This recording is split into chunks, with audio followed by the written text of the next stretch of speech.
that Jim Rome ever Coming up ever next, did. ladies and gentlemen, it's the Pro Wrestling Report, PrimeTime Live. It's the Monday after WrestleMania. We will armchair quarterback or armchair, well, whatever you want to call it. WrestleMania from last night. What a show, huge show. Thank you for joining us live. We are going to preview tonight's Raw. We've got tonight's hot news, and we're also joined by the associates all over the world, including Andrew Baydala from Minneapolis, the man they call Meathead from Appleton, Wisconsin, Jason Solomon from Brooklyn, New York, and David Hero, the co-host with the least, is also with us, and we're going to be, more importantly, taking your phone calls all night long. Not phone calls, this isn't a radio show. We're going to be taking your live comments all night long and including them in the show. The Pro Wrestling Report, Prime Time Live for Monday, starts right now.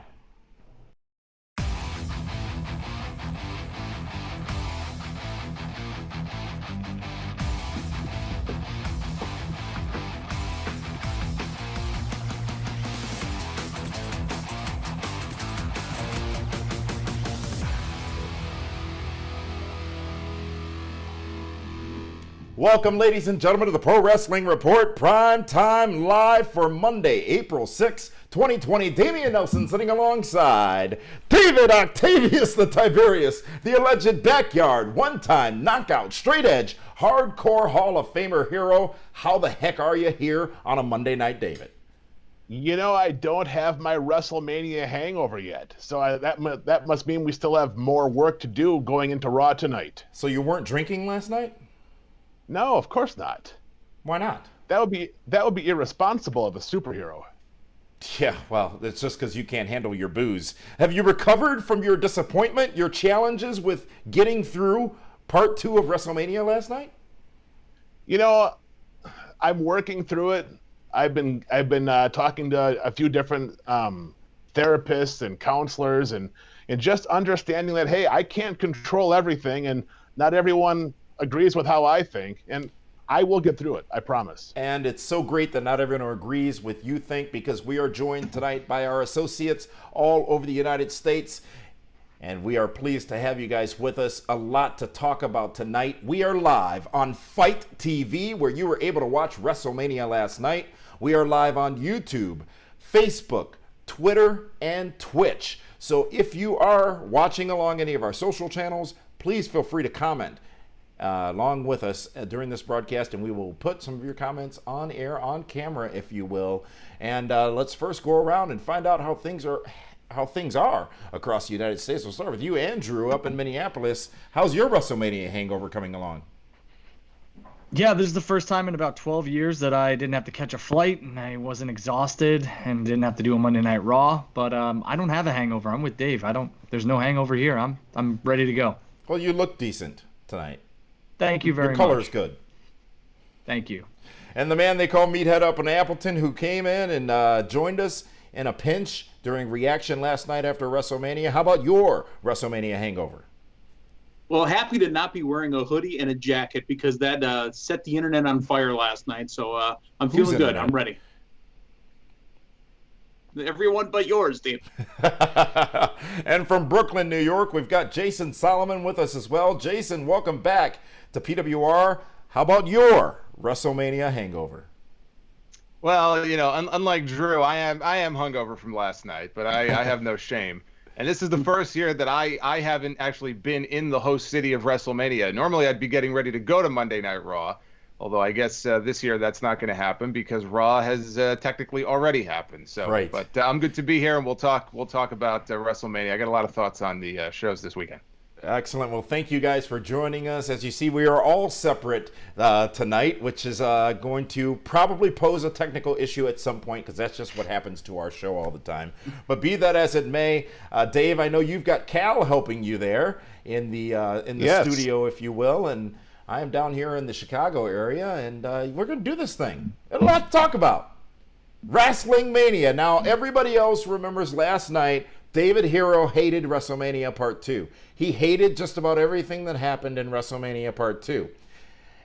Now, tonight, we're going to take a sober approach and take a look at everyone's thoughts. Hate is a very powerful word. hate is a powerful word. Yes, I it wouldn't is. go You use hate. the word hate. I may have disliked. You use the word more than I hate. hated. You used the word hate. I did. You did, yes. And I said to you, are you sure? That takes a lot of energy to hate. But it's okay. That was last night. Now tonight, it can be different because it's a whole day away, or day from. Day removed. Yeah.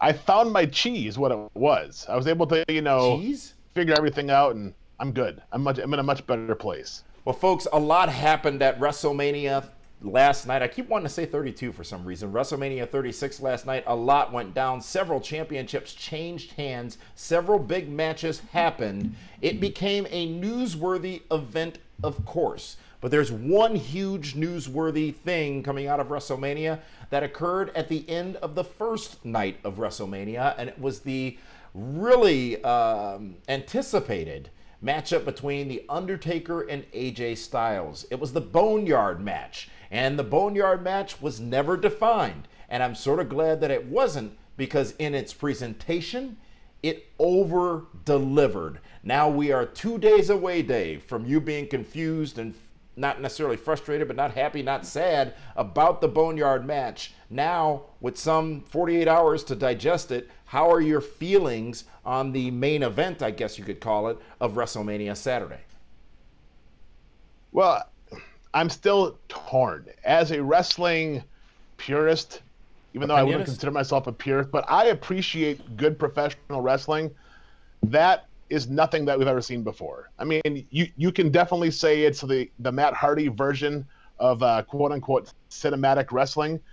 So for me, it was hard to watch having theme music in the background, and it seemed like it was like a made-for-Netflix kind of special. But it told a great story, and it was a great way of using Undertaker the best way possible, having something for AJ Styles to do. And, 10, 15 years ago, if somebody would have said, hey, one of these years, WrestleMania, the main event of a 2-night special is going to be Undertaker versus AJ Styles, but in a movie setting, whoever would have thought that? I don't think anybody. That's exactly what it was. It was creative, and I honestly thought more people would have been frustrated with it than what they were. So kudos to WWE, especially Jeremy Barash, because I know JB was the guy that basically shot the entire match.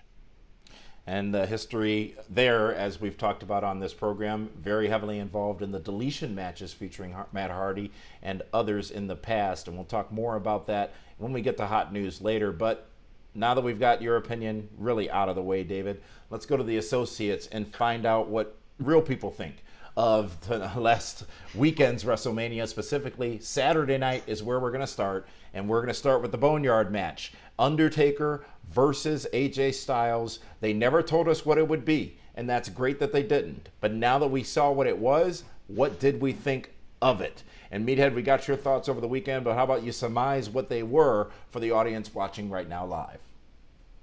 You know what? I was happy to have it. I've been thinking this over the last couple of days, and we'll get into it more. But, when they do flashbacks to WrestleManias of years past, will this be a WrestleMania that they go back to at all? This will be one part of WrestleMania 36 that they'll actually go back to. The other stuff, the empty arena stuff, I don't see that being played up, as often in the video packages. This will be one they absolutely bring back. So I thought it was fantastic. Well, the question that is out there now, though, is how often will they bring it back, and how often should they bring it back? And I'd love to hear your opinion on that as we move on to our next two associates, because too much of a good thing may indeed be just that, too much of a good thing. So, Andrew, WrestleMania Part 1, AJ Styles, Undertaker, Boneyard match. What do you say?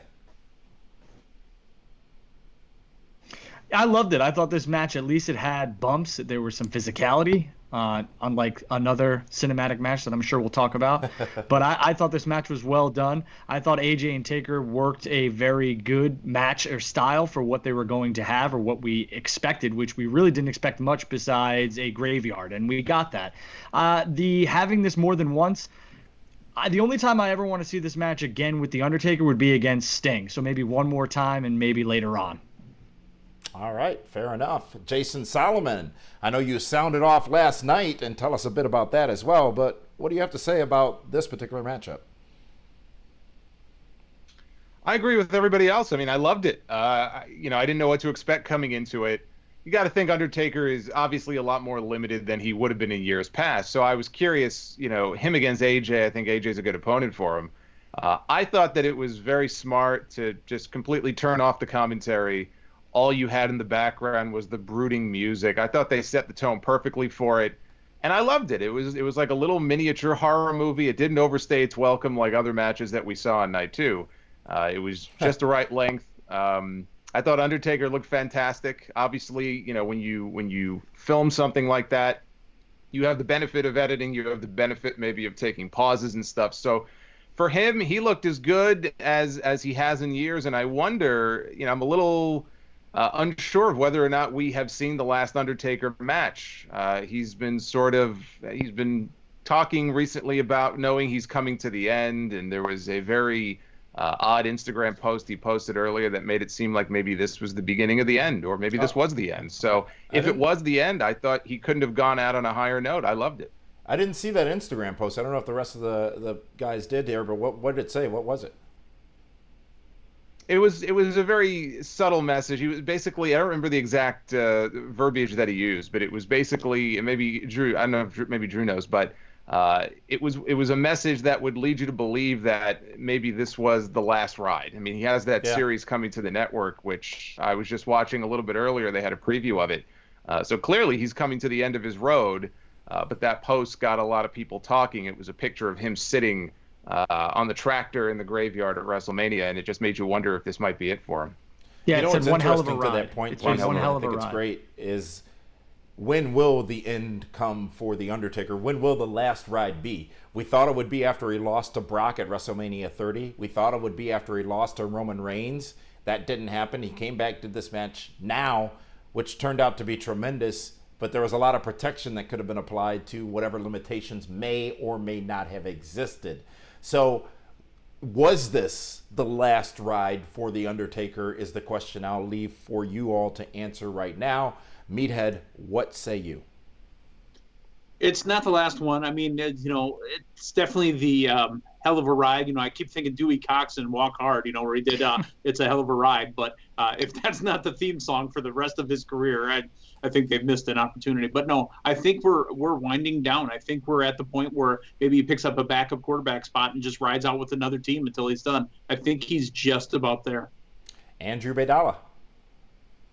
I think there's too much money to be made on a farewell tour with The Undertaker, so I think you may see his last match maybe at Survivor Series, because it is in Dallas, Texas, and that's where he debuted, or maybe at WrestleMania 37 in Hollywood. I do believe we are seeing the final, let's just say, 365 days of the character of The Undertaker, yes. It's interesting you say that, the final 365 days, and you said of the character, The Undertaker, because maybe he retires like the three faces of Foley, and all three of them, the Badass, The Undertaker, and Mark Callis go in, being facetious there. But David, if they were to say, if WWE and The Undertaker were to decide that this was the last ride, this was the end, a year-long celebration, a 3-month celebration, no celebration, how would you book it? How would I book his farewell tour? Well, I'd have a bunch of opponents that I think can get the best type of matches out of him. Good, solid workers. No offense to Goldberg, but that match just didn't deliver, and I think that's not what you're going to look for in a farewell tour with The Undertaker. I would hope maybe we get another Styles match and then 2 other solid workers, and he can retire at WrestleMania and go into the Hall of Fame. And David Hero, what do you think? How would you do it? What would it be the farewell tour if you're going to have Undertaker?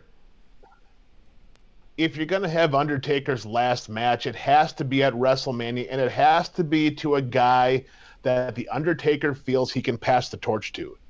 And as awesome as AJ Styles is, as phenomenal as he is, it's going to have to be someone as physical in stature as The Undertaker, because that person's going to have to put The Undertaker in the ground to beat him. Because Undertaker's not going to lose match? To, not so much that, but it's going to have to be a physical fight that beats The Undertaker.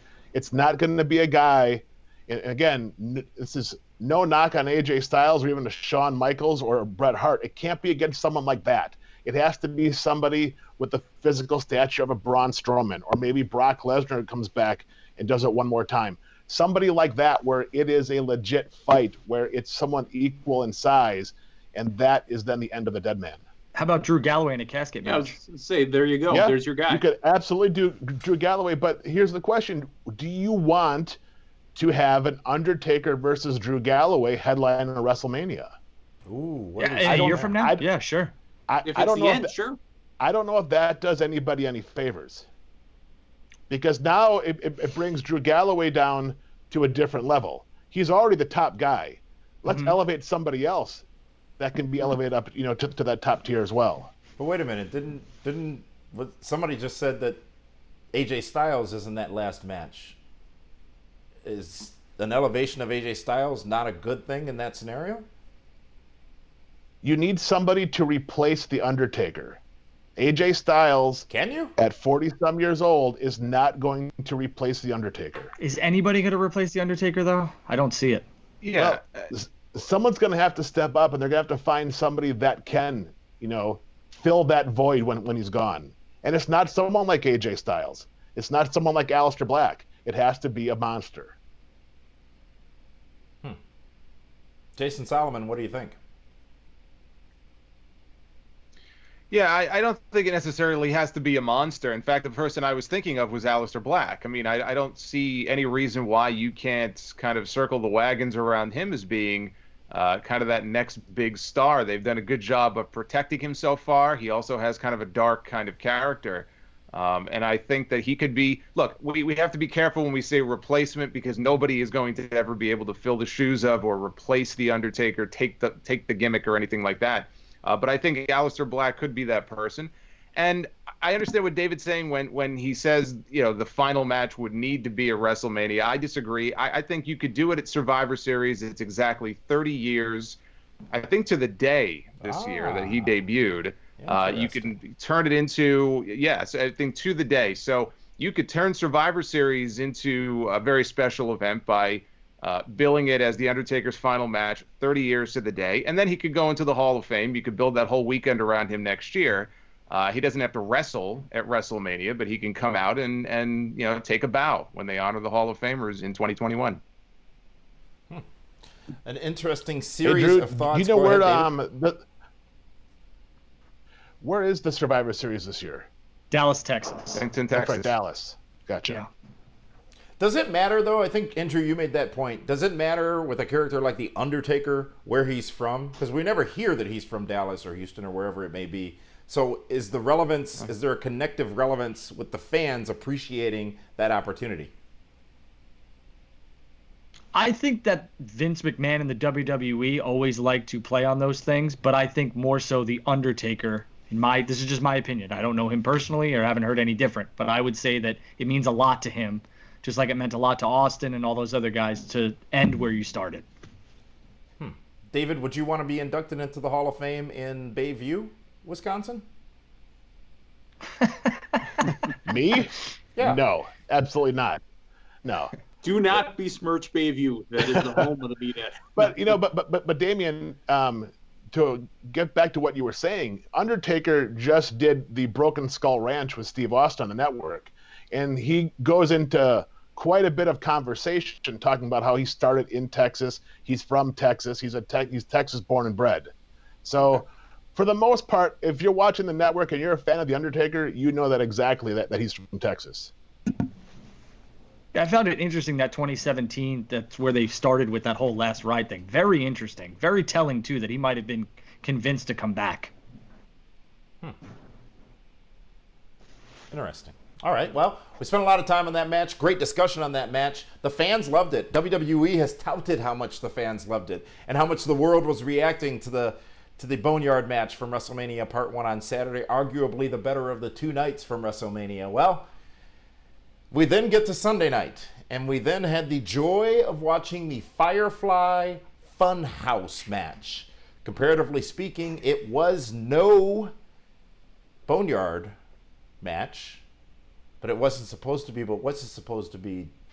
How do you compare the two? Because it was two really different dynamics going on, or was it? I don't know.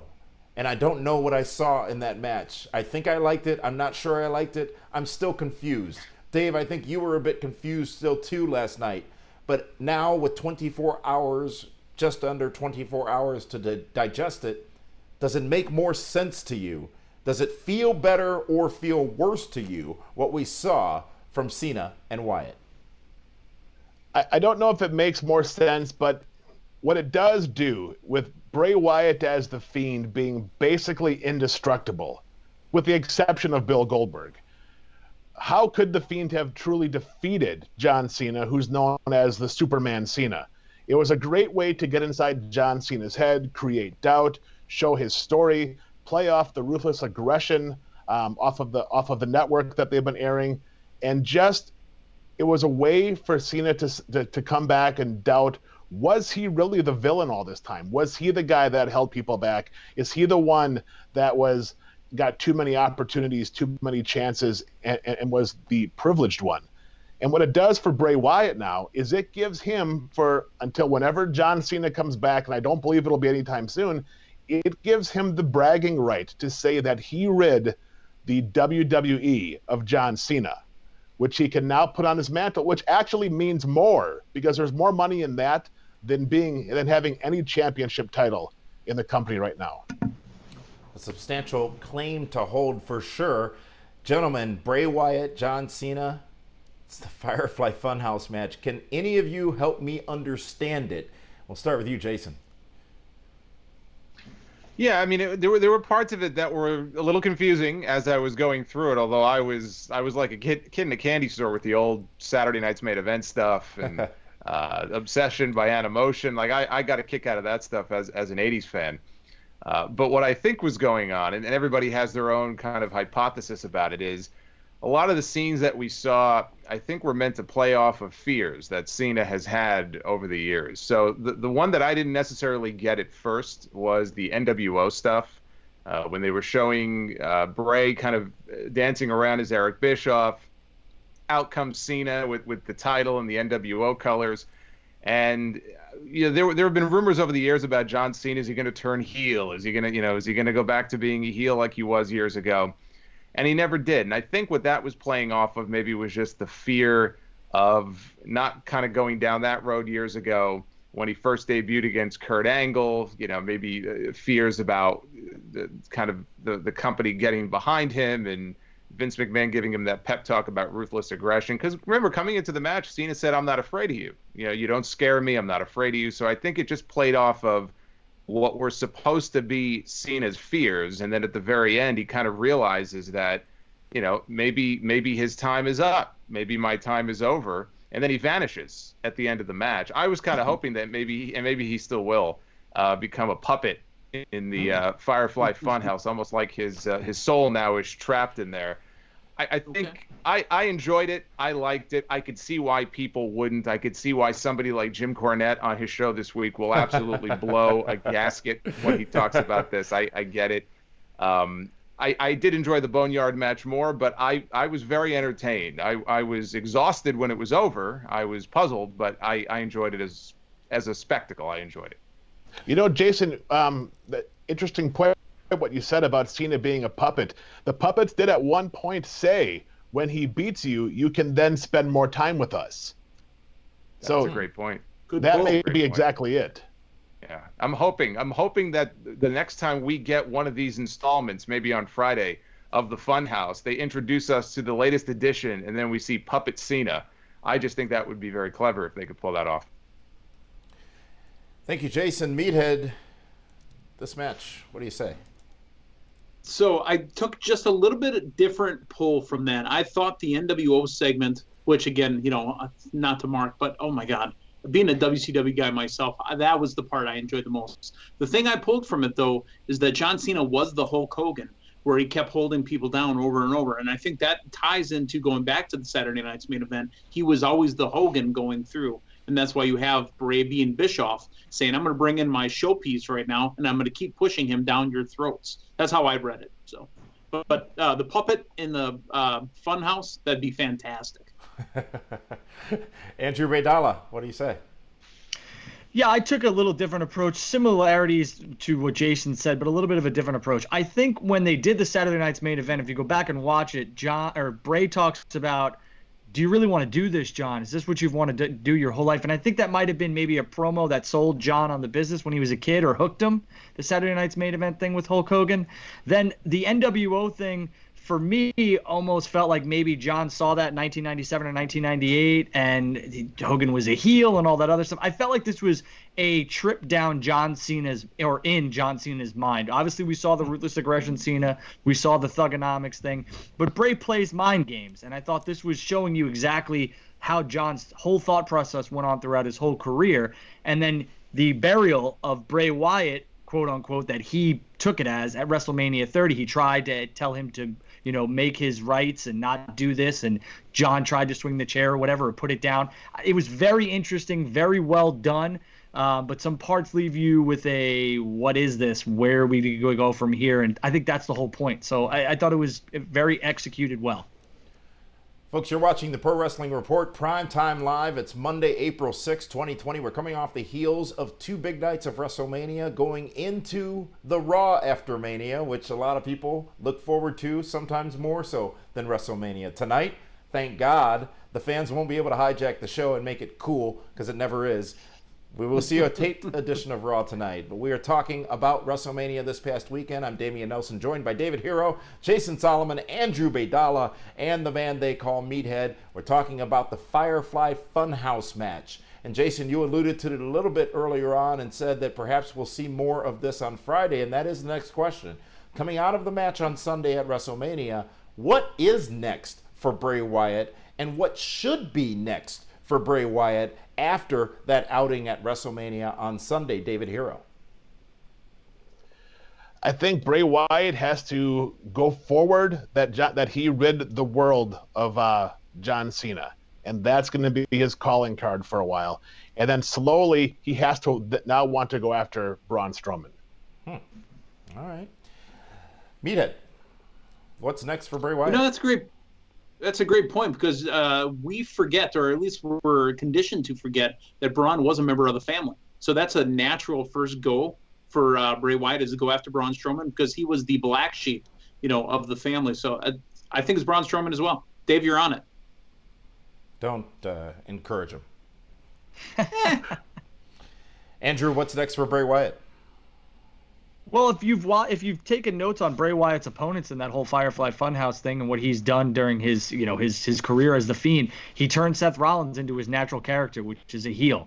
The other guys that he's defeated, he's kind of made them who they really are. It seems like their characters have completely changed. Finn Balor changed. Seth Rollins changed. So now I want to see, do they change John Cena, or do they make him a puppet, or do they just leave it as is? So I think the Fiend needs to touch on John Cena. What goes, what are we going to see there? And then hopefully he does go into a main event title picture, and Braun is a natural opponent. Yes. Well, we'll talk about Braun Strowman a little bit more in a minute. He had a big weekend this past weekend at WrestleMania. But Jason, you first brought it up. Maybe Friday night we see more on SmackDown. I don't know who, if anybody knows what we're going to see on SmackDown Friday night at this point, based on what we're hearing. But how do you do it? What's next for Bray Wyatt? Yeah, I think it's smart to, address the John Cena situation, have another Firefly Funhouse segment, and then you got to move on, because John Cena, I imagine, is not going to be around. I agree that it would make sense for him to go after Braun. There's a history there.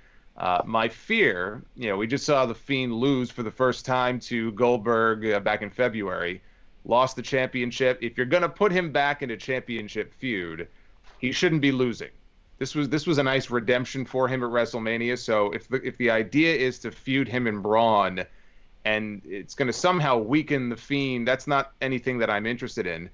Roman Reigns could be the wild card here. I think the wild card with him is his health. When are we going to see Roman Reigns again back in that empty arena? Because I imagine it's going to be empty for a while. But there's a history there too, and there you don't have to worry about there being a championship on the line. I would imagine that was probably going to be the WrestleMania match before, Vince McMahon changed his mind and Goldberg said he got a phone call 2 weeks before he won the championship. So clearly there was some kind of change of plans there. But if not Roman, it has to be Strowman, because really, the depth that they have at the top of that SmackDown roster right now, it's pretty thin. I really don't know who else would match up well with The Fiend.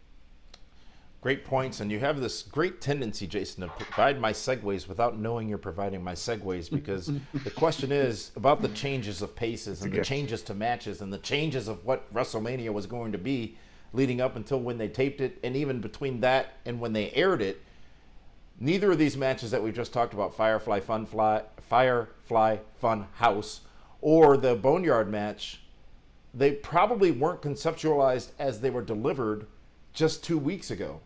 And I think that WWE deserves an amazing amount of credit for being able to change course so abruptly and still deliver something incredibly unique, incredibly different, and 2 matches that we've never seen really before, especially that we've never seen from WWE, Dave. Yeah, what they did is they went way off the reservation. And again, this only truly works. It only truly works on a show like WrestleMania that we saw over the weekend. Because I don't know if you can put, again, I've said this before, a 20 or 25-minute match like the Boneyard match in an arena or a stadium where there is no interaction inside the building. But it was super creative. The WWE Films crew did an amazing job. It has everyone talking about those 2 matches and the creativity. And yes, people do bring up the point, well, it was an empty building. But they also say, but the movies or the cinematic matches were fantastic. Well, it was an empty graveyard, too. It was a graveyard, empty. which should have really been in thing. New Orleans, Ooh, they don't have graveyards in New Orleans. Well, the graveyards in New Orleans are a little different because everybody's above ground because the whole sea level thing. That's why they have alligators in water, right? Yeah, yes. Alligators, not crocodiles. Oh, the ones that didn't perish in the barn on that one show. But, it's those 2 matches, I think most people enjoyed them. I think it was a good thing, and I'm glad to see something different from WWE. And they were necessary, I think, on both nights because they took us out of the Performance Center. They put us in a different environment, and they gave us a break, if you will. And unfortunately, on Sunday night, more than Saturday night, we would need a break. We didn't know that break would be a 37-minute last man standing match, but that's what it ultimately ended up being for me. Now, Dave, you and I gave our thoughts on that matchup on Reaction Live last night after WrestleMania, but I'm dying to hear what the rest of you think. That match was long. That match was heavily hyped. A lot of people, including me, were looking forward to that match, wanting to see that match. Edge is back, first time after 9 years. Randy Orton, one of the most tremendous talents in the wrestling business, in the history of the wrestling business. All the ingredients were there, except maybe one, that being a live crowd. I'm baffled as to why this match was so long and led to, for me at least, extreme boredom. Andrew, what did you think of the last man standing match? Well, did you like Miz and Shane McMahon from last year? That was the last man standing match at WrestleMania? I don't know if it was last man standing. I don't know if it or it was no holds barred, but I feel well the parallel. It's extremely. I forgot about it. It's extremely similar because if you take Edge and Randy Orton and put this in front of a crowd, I think that's the type of match they were looking to have. And I think Edge put his body to the limit, and I think that's what he was trying to do in this match. Was it a tad long? Sure. But they kept us entertained, and I think he was trying to feel things out. I think he was trying to feel things out without keeping it in the ring, because realistically, with no crowd, they can't go, backstage for 3 minutes and then come back. I think it was a daunting task, and as long as it was, I think both performers did the best they possibly could, and kudos to them. And one thing I'm taking from that, Drew, is you said it kept us entertained. Who was us? Because I know I wasn't. Well, I mean, listen, I've been waiting for 9 years, for Edge to hopefully do something. And while it was in front of a crowd, we didn't get a huge pop. I was entertained by seeing him fight and wrestle. So. And you didn't mind 37 minutes going by. You thought that was fine. Well, here's the other thing that I don't think a lot of people are putting into the equation. What happens if Edge goes back to Vince after this match and says, I can't do this anymore, I'm done? At least you got 37 minutes of Edge. So here's the thing. Nobody's faulting Edge or Randy Orton in this match. At least I'm not. Those two did tremendous. Their performance was amazing. It was just 2.5 times longer than it needed to be, that's not their fault. One other question I ask is if we could have the Boneyard match, if we could have the Firefly Funhouse match, maybe this one should have been at a different venue as well. Maybe this one didn't need to be in the Performance Center, because there was that one awkward scene that we probably should talk about. And we're going to talk about it? Yeah, I mean, unfortunately, I mean, Dave, what happened?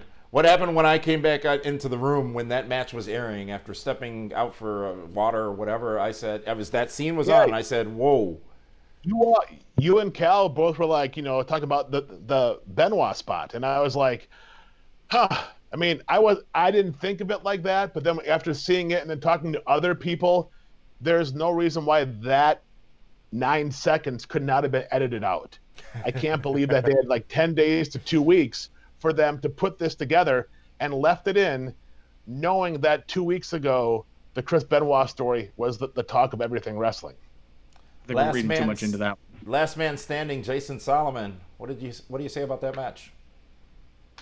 I'd say it was one of the more boring matches I've ever seen in WrestleMania history, and it was disappointing because I also had high expectations coming into it. I thought it was the best promoted match coming into WrestleMania. Of all the matches, all 18 matches that they had, which I think is a record, that was the one that was promoted the best, and we haven't seen Edge in a very long time.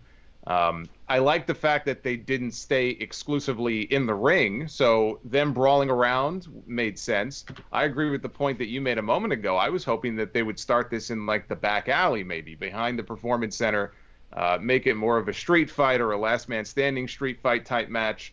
The length of the match, here's what kind of boggles my mind. Apparently, and I read earlier that it was either the second or third longest match, I think behind the Iron Man match in WrestleMania history. And think of the ground that covers, okay? The match was far too long. You could have cut 20 minutes out of that match, and I think it would have been much, I wouldn't say much, but it would have been definitely more well-received. This was in the can for, as you said, 10 days to 2 weeks. How is it that nobody watched this thing back and said, this match would benefit by shaving 10 minutes, 12 minutes off. Let's tighten it up a little bit. I can't believe that nobody, with all the time they had, thought, there's a lot of repetition in this match. There were a lot of punching and kicking and then counting. So I think the rules of the match didn't do the match any favors. One guy goes down, the referee counts. One guy goes down, the referee counts. It just got very repetitive. So when it was over, I was left just feeling disappointed. I could see they were trying to tell a story. Edge got all emotional at the end. He was crying before he hit Orton with the chair. And he looked great, physically for a guy who hasn't wrestled a singles match in 9 years. He went 40 minutes, so kudos to him. But I was bored out of my mind. That was the biggest disappointment of any of the matches on either night of WrestleMania, was that last man standing match. It's unfortunate. It really is unfortunate. It had all the potential in the world. And I really do think the only challenge with this match was the time. You could say venue perhaps, but the time, it just was too long. And I'm baffled as to why, because we got an extra 23 minutes of WrestleMania in the second night than we got on the first night. What's up with that? And it was because of that match. Yeah, it's true. While we are discussing WrestleMania 36, this is the Pro Wrestling Report Primetime Live. Thank you for joining us on Fight TV, across our social media channels as well. As I said, we are all in remote locations here today, the day after WrestleMania, suffering from our own versions of our WrestleMania hangovers, and we do appreciate the fact that you are with us and understand that the stream is having some challenges at this time, but please stick with us and know that the archive show is going to be posted in its entirety with no glitches, no pauses, if you will. So Dave, what are you doing now? What has happened? I mean, last night you rebrand yourself as Dave Exotic.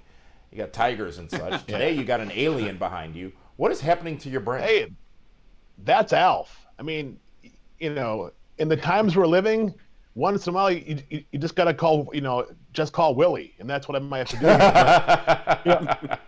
I'm just trying to figure out where WWE goes, because there's so much up in the air, because you don't have a true number one contender for Drew McIntyre right now, because every top heel that could have been the number one contender lost. Seth Rollins lost, Randy Orton lost, even Bobby Lashley, who isn't a top contender, but someone that could physically have a great match with Drew McIntyre like they did back in TNA, he lost.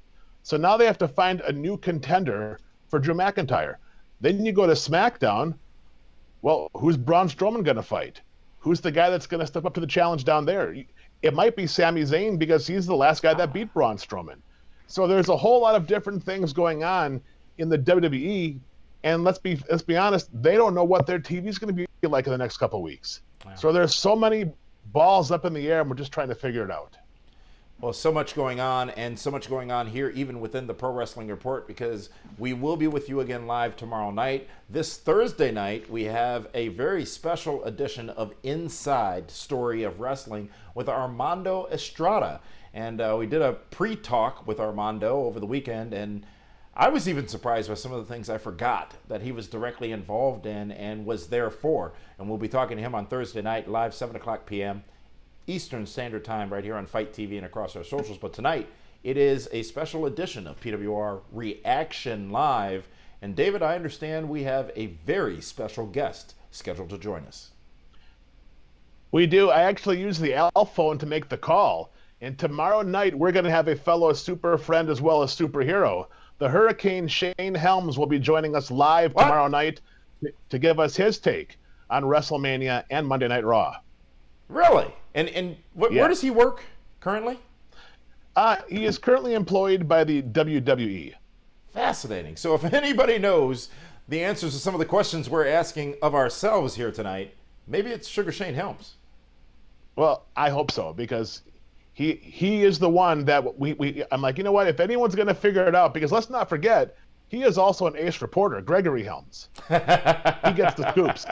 That is very true. We're pleased to welcome Shane Helms to PWR Reaction, scheduled to join us live tomorrow night, 7 o'clock p.m. on Fight TV. That should be interesting indeed. And it's always great to talk to Shane, but I think now is really, really a great moment to talk to Shane, because we know he wasn't in Orlando, but we do know he knows why what happened in Orlando happened as part of WrestleMania this past weekend. And gentlemen, as part of WrestleMania this past weekend, on Saturday night, we saw the replacement for Roman Reigns, still never explained, but Braun Strowman, taking the spot of Roman Reigns, defeating Goldberg, and becoming the new WWE Universal Champion. Dave, you didn't expect it to go this way. We talked about it over a course of special programming over the weekend, including you, Drew. It did happen this way, though. Braun Strowman, the fans finally get what they want. Braun Strowman defeats Goldberg. He is the new Universal Champion. Meathead, what do you say about this shocking turn of events from Saturday night? Happy to see, just disappointed that Braun's championship moment, his WrestleMania moment, happened in front of no vendors, no people with signs, no fireworks, no pyro. I mean, I'm happy to see that he gets it. I hope they change course, because obviously they had planned out all the way through SummerSlam. I hope they change course and let this be the moment for Braun Strowman. The Intercontinental Championship match or title reign was fine. I really do want to see him more so now that he is the World Heavyweight Champion, or excuse me, Universal Champion. Jason Solomon, what do you say? Well, I mean, he's a great example of, you know, if you give somebody enough chances, eventually they're going to win the championship. I mean, how many times have we seen him challenging for the Universal title over the years? And there have been a couple of moments before where it felt like this was the time to do it. He had a lot of momentum, and then they just didn't pull the trigger on it. It feels, you know, a little too late, you know, for it now. And also, you know, going in, he's the backup QB, because this was going to be the spot for Roman Reigns. And so the question now is, do they let Braun have time to be the champion and have a run of his own? Or is he really just keeping it warm for Roman whenever Roman is ready to come back? I don't know the answer to that. I still think Roman is probably the guy they want to ultimately, you know, get that championship onto.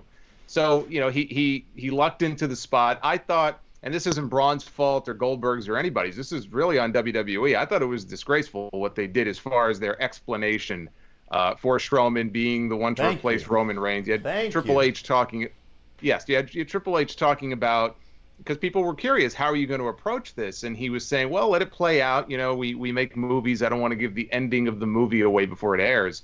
So I was curious how they were going to handle it. And I was blown away on the SmackDown before when they literally did this it sounded like a voiceover, and they just had Michael Cole go, oh, by the way, replacing Roman Reigns as Braun Strowman. And I said, well, okay, maybe at WrestleMania they'll slip in a little explanation or a Roman promo, and nothing. It was never addressed. And I think this is your championship. This was one of the main events on your show. There's no excuse for that.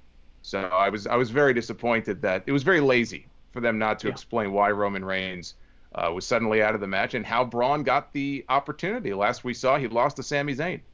Give it time. Everyone here time. agrees with you, Jason Solomon, except one person, and that's David Hero, who doesn't think it was a big deal at all that they just glossed over the fact that Roman Reigns was not going to be a part of the main event of WrestleMania.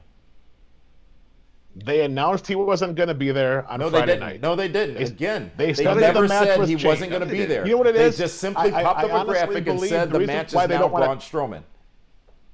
I don't think they want to talk about it because there's no timetable on Roman Reigns' return. There's no timetable on anybody's return. I side with David on this one, and I said it from the beginning. Give it time. They're going to let this story play out. They have a lot of TV. Well, but here's the thing. Right now, you can't expect to see Roman Reigns on any TV until this lockdown quarantine is finished, because he's not going to travel the show. Anybody on TV? They don't have a plan after Friday that we know of. That's not a valid argument. You're fishing. No, I'm not fishing. It just, at the end of the day, nobody did not order it because of that. Should they have said something? Of course, but they didn't. I'm not going to get stuck in those details. That's on them to figure out. Or any details for that matter, right? Right. Details always cause problems. Great point. Well, folks, we are live. Thank you for joining us. Go ahead. Yeah. No, I was just going to say, if it was any other match on the show, I would agree and say it's not a big deal. It was the match that was probably going to be the main event. Had WrestleMania been inside of a stadium, it was the match they seemed to be promoting as the real main event of WrestleMania.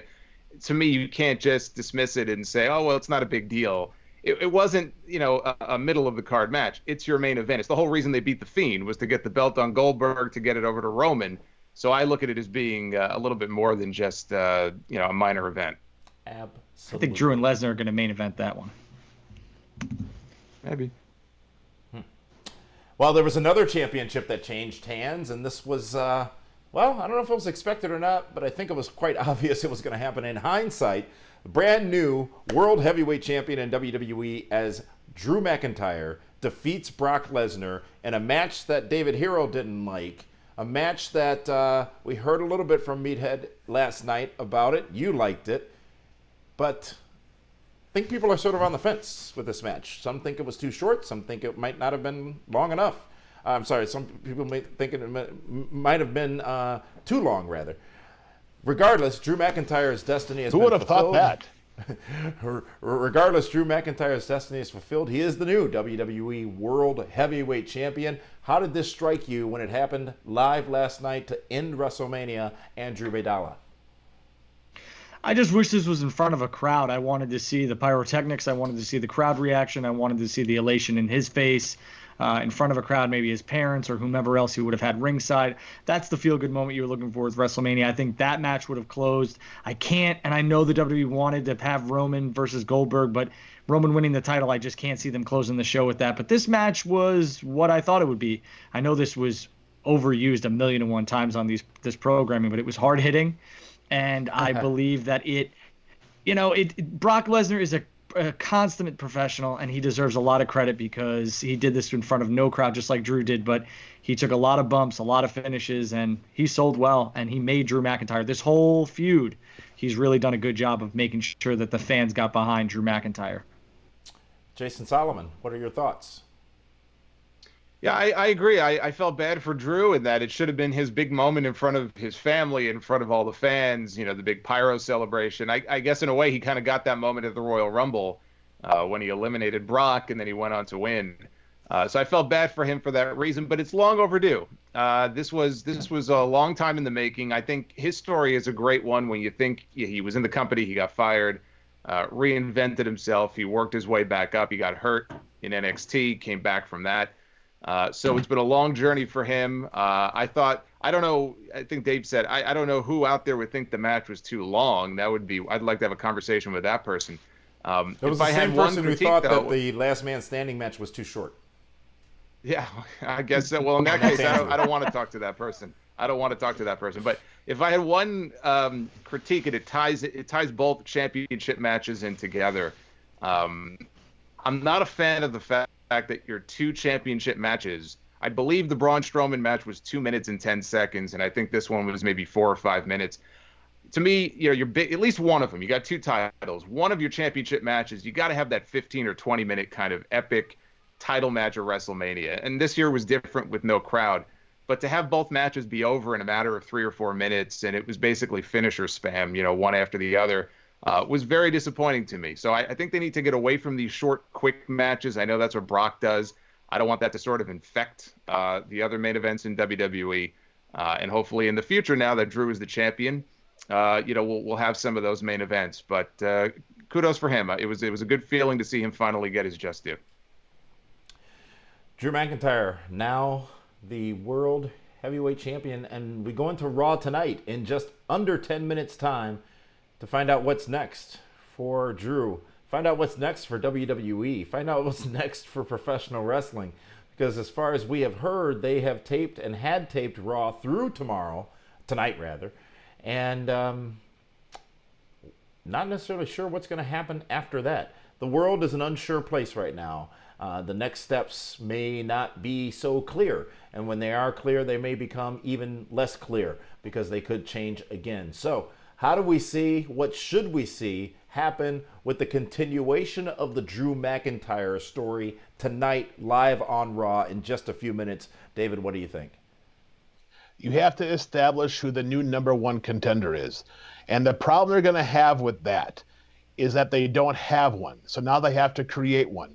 But going back to that match, with that match being so short, and for Drew McIntyre basically easily defeated Brock Lesnar, all that time, effort, money, promotional work, backstories about building up Drew McIntyre to the star that he is today, beating Brock Lesnar that easy did not do Drew McIntyre any good business, because he didn't get that emotional win. It was not like he fought back and it was King Kong versus Godzilla. It wasn't that battle of the monsters that we had hoped for. You almost get the feeling that Drew didn't earn it because he beat him so easily. And that match, 5 or 6 minutes, whatever it may be, well, now whoever Drew McIntyre's next number one contender is, or his first opponent, he has to beat that person in less time. Otherwise, what you do is you bury Brock Lesnar, who was, as they say, the greatest combat athlete of all time. Well, Drew McIntyre had no beating him. Drew now cannot go out and have a competitive match with a Seth Rollins. He can't do it. Meathead, what's next for Drew McIntyre? And feel free to address Dave's insanity if you'd like as well. Yeah, and Dave, I look up to you as being the Booker literally man, right now. You will. However, Brock Lesnar is not going to be affected by any sort of burial at any point in any time.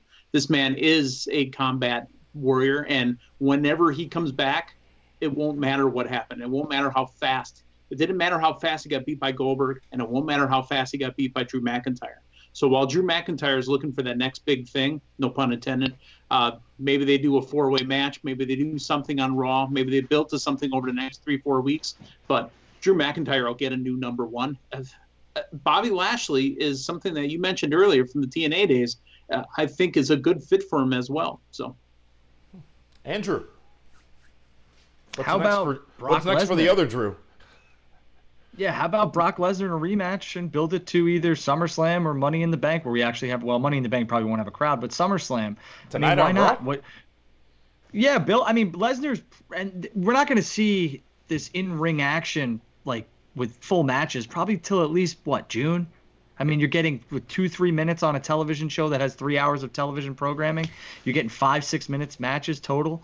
I just can't see it. Why not? This is the perfect opportunity. You want to build something like that? Go for it. I don't know where else to go with this because, like Dave touched on, it can't be Seth Rollins. I guess it's not going to be Kevin Owens, so where do you go? It's not Randy Orton either. Right. So is it Edge? You're grabbing at straws there. Jason Solomon, what do you do tonight on Raw with Drew McIntyre to continue the story? Well, I'm surprised that nobody brought up the obvious name. Something very unique happened last night. When Drew McIntyre won the championship, he became the second member of 3MB to become WWE champion, which leaves only one member of the group left to come out and want a challenge for the championship and complete that trifecta, and that would be Heath Slater. So yes! There you go. I got kids. The endorsed Heath Slater.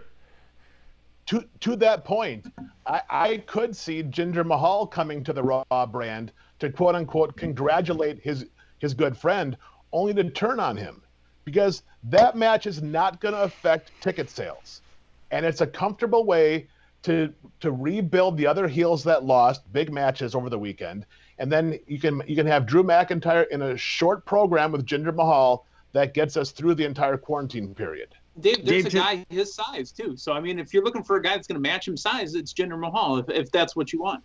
To your point, if anybody wants to look at the numbers as Mahal is champion, they're not bad. Okay.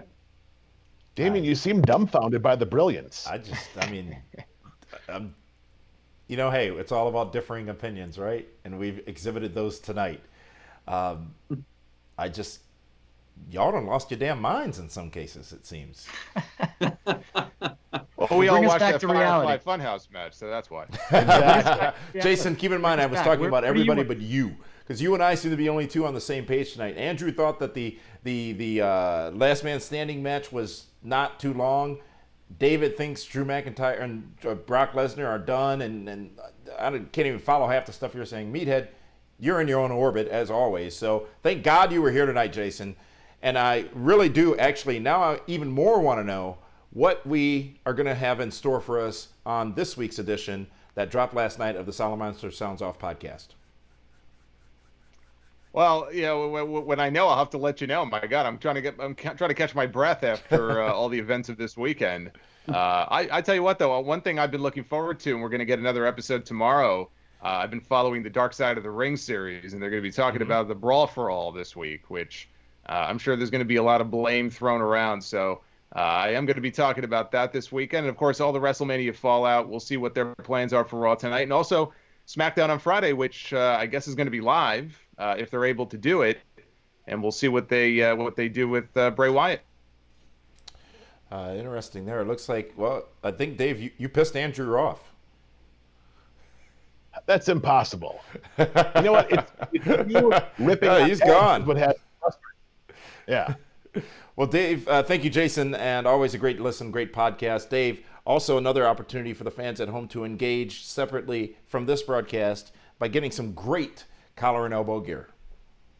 Yes, it's time to go to collarandelbowbrand.com. Use the promo code PWR360 as your promo code. You're going to be able to save some money. They got some new shirts on the site right now that have dropped, and there's been a WrestleMania sale going. I believe it's extended through tonight. So go to collarandelbowbrand.com. And also, let's not forget to check us out on Friday night on OVW. It's a great point. OVW on YouTube America, the YTA network, Primetime Weekend Edition, appearing during that broadcast every single weekend.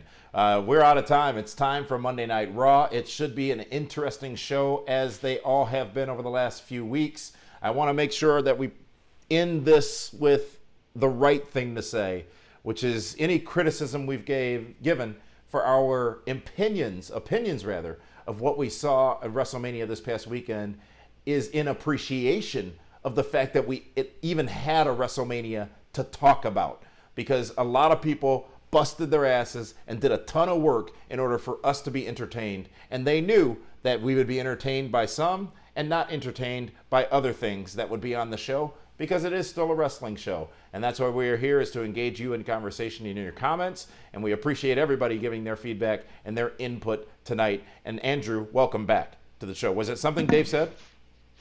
Yeah, I don't know. Dave's been playing some shenanigans recently, so I'm gonna blame him for this one. We do apologize to those of you. The damn guy. We do apologize to those of you who are watching us live that we did have some connectivity issues on the stream, but we have preserved the show, obviously, and if you're watching it in the archive version, you got it with no interruption. So thank you so much. It is now time for Monday Night Raw in about 10 seconds. For the man they call Meathead, for Jason Solomon, for Andrew Badala, and the man they call David Hero. This is Damian Nelson saying thank you so much for joining us here live tonight on Primetime. We'll see you tomorrow night with a live reaction with Shane Helms talking more WrestleMania. We'll see you tomorrow night, rather. Everybody, thanks for joining in.